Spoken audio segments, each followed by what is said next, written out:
pembelajaran kali ini. Tapi sebelum kita mengikuti pembelajaran hari ini, kita berdoa dulu. Mari kita berdoa. Ya Tuhan, sekarang kami akan belajar. Bantu kami untuk mempelajari pembelajaran hari ini dengan baik. Amin. Nah, pada kesempatan hari ini kita akan belajar mengenai letak geografis Indonesia dan kenampakan alam. Kalian tahu letak geografis Indonesia itu di mana? Ya, betul. Letak geografis Indonesia itu terletak di antara dua samudra dan dua benua, Samudra Pasifik dan Samudra Hindia, dan di antara dua benua yaitu benua Asia dan benua Australia. Nah, dari letak geografis itu mempengaruhi kenampakan alam yang ada di Indonesia. Bagaimana kenampakan alam di Indonesia? Mari kita jelajah kenampakan alam di Indonesia. Mari.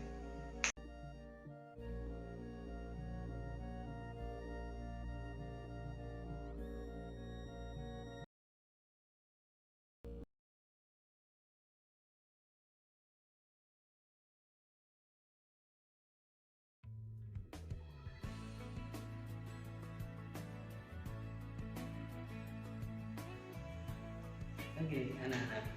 Kita sekarang berada di gunung. Gunung merupakan sebuah tonjolan atau bentuk permukaan bumi yang lebih tinggi yang ada di sekitarnya.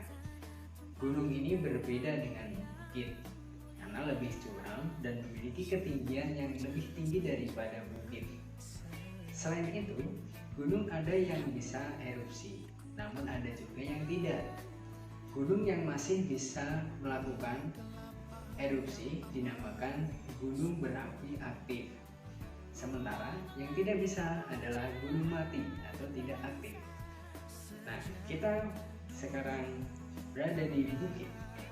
Bukit adalah suatu bentuk alam, wilayah bentang alam yang memiliki permukaan tanah yang lebih tinggi dari permukaan tanah yang di sekelilingnya, namun dengan ketinggian relatif rendah dibandingkan dengan gunung. Deretan bukit yang lebih luas disebut perbukitan.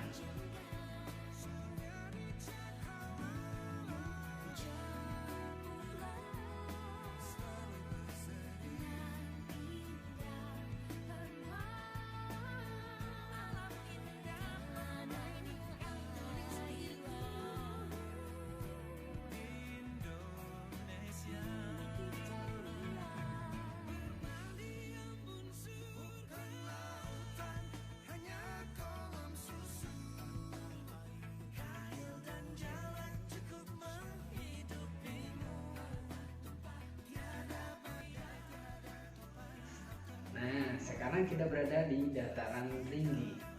Dataran tinggi merupakan dataran yang terletak pada ketinggian di atas 700 meter dari permukaan air laut. Dataran tinggi ini terbentuk sebagai hasil dari erosi dan juga sedimentasi. Kita lanjut ke dataran rendah. Selain dataran tinggi, ada pula bentuk dataran lainnya, yaitu dataran rendah. Dataran rendah merupakan dataran yang mempunyai ketinggian sekitar 200 hingga 300 meter di atas permukaan air laut. Dataran rendah merupakan dataran yang banyak digunakan untuk daerah permukiman. Hal ini karena suhu yang dimiliki dataran rendah tidak terlalu dingin, sehingga sangat cocok untuk permukiman warga dan juga peternakan. Adapun contoh dataran rendah yang ada di Indonesia adalah dataran rendah Cianjur di Jawa Barat. Nah, kita berada tepat di atas Tanjung atau Semenanjung. Apa itu Tanjung? Ya, Tanjung merupakan dataran yang letaknya lebih menjorok ke arah lautan. Berikut ini beberapa tanjung yang ada di Indonesia. Tanjung Buaya, Seruyan, Tanjung Kait, Ogan Komariang Hilir, Tanjung Mabo Sorong, Tanjung Pidi, Tanjung Awang Awan.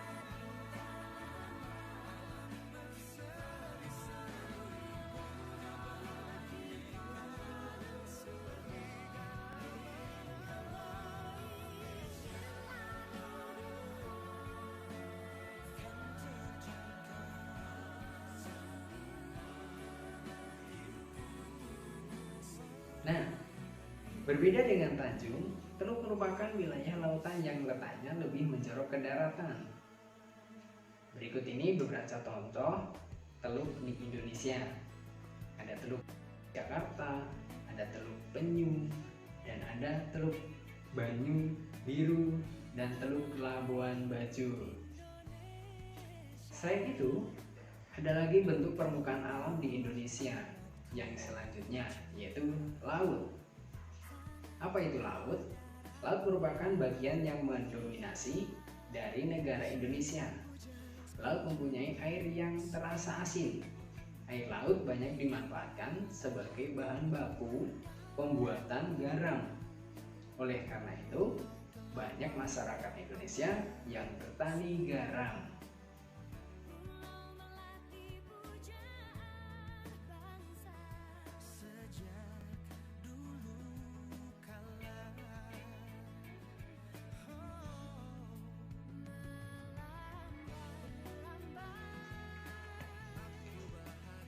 Danau merupakan permukaan bumi yang berupa cekupan di daratan yang luas dan digenangi oleh air.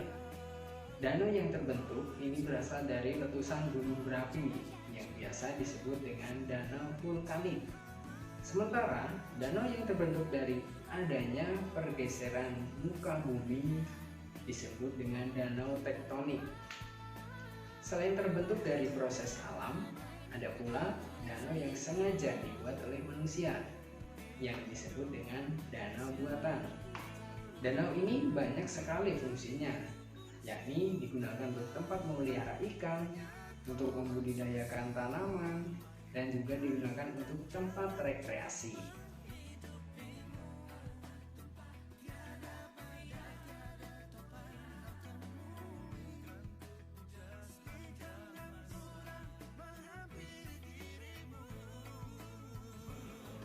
Berikutnya adalah sungai.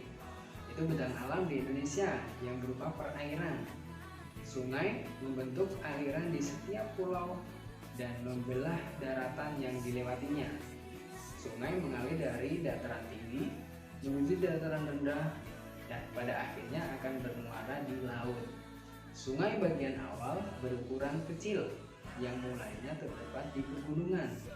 Semakin dekat dengan muaranya, makin ukurannya sungai akan semakin melebar. Sungai dimanfaatkan oleh masyarakat untuk berbagai kegiatan manusia, seperti sebagai tempat memelihara ikan, digunakan untuk irigasi. Selain itu, sungai juga digunakan sebagai sarana transportasi yang menghubungkan antara daerah, sumber energi listrik, perikanan, olahraga, serta rekreasi. Nah, sekarang selat. Selat merupakan laut, hanya saja berukuran tak terlalu luas dan berada di antara kedua pulau. Rata-rata kedalamannya mencapai 200 sampai 1000 meter. Selat biasanya sering dijadikan sebagai jalur transportasi antara pulau. Biasanya alat transportasi yang digunakan adalah kapal feri. Pembelajaran hari ini tadi, semoga kalian dapat memahaminya dengan baik. Nah, terima kasih telah menonton dan sekali lagi salam sehat di rumah, jaga kesehatan baik-baik. Terima kasih.